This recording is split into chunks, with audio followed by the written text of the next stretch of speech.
I've gotten so many questions about my garden arch since I posted the video about it. So I'm going to answer some of the questions that you guys asked in the comments. My most frequently asked questions was, what did I exactly use for the arch? So this is a 16-foot piece of galvanized cattle panel. I highly recommend going with 16 foot because you can walk right underneath it. And I highly recommend using cattle panel, not hog panel. So for cattle panel, the squares here are larger than they are with hog panels. So it allows the fruit to just come right through. Another frequently asked question was, how far apart did you put your posts down there? So this cattle panel is 4 foot wide. So I put them a little under 4 foot. So I've got a couple inches on either side there. You can see the post is here and the end of the cattle panel is here. So I probably went in 3 inches on either side because you don't want the post right at the end at 4 foot or else it would slip off. So just inside, 4 foot on either side, and then I just kind of eyeballed putting one in the middle there for extra support. And the stakes that I used were actually left over from a deck build that we did last summer. They were the spindles for the handrails. We had extra left over, so I said, you know what, they're perfect for that. Let's use them, and they worked really well.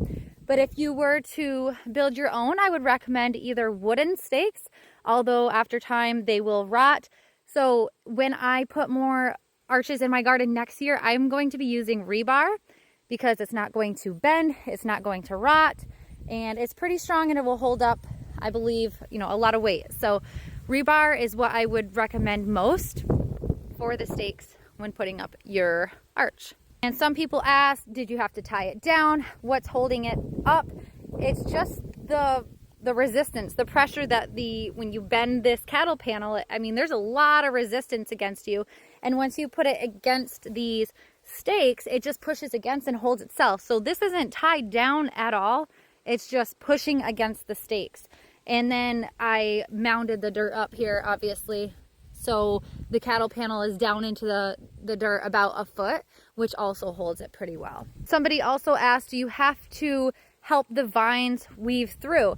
And I did. So when they first started growing, I did kind of help them weave through the first couple when they started to grow, but then they just did it on their own. So once I got them started, they were good to go, and they just kept growing up over. And now I've got butternut squash on this side that's growing over here to the spaghetti squash and vice versa. So pretty cool. They're now intertwining. It looks really pretty. So yes, I did help them start vining in between in the beginning.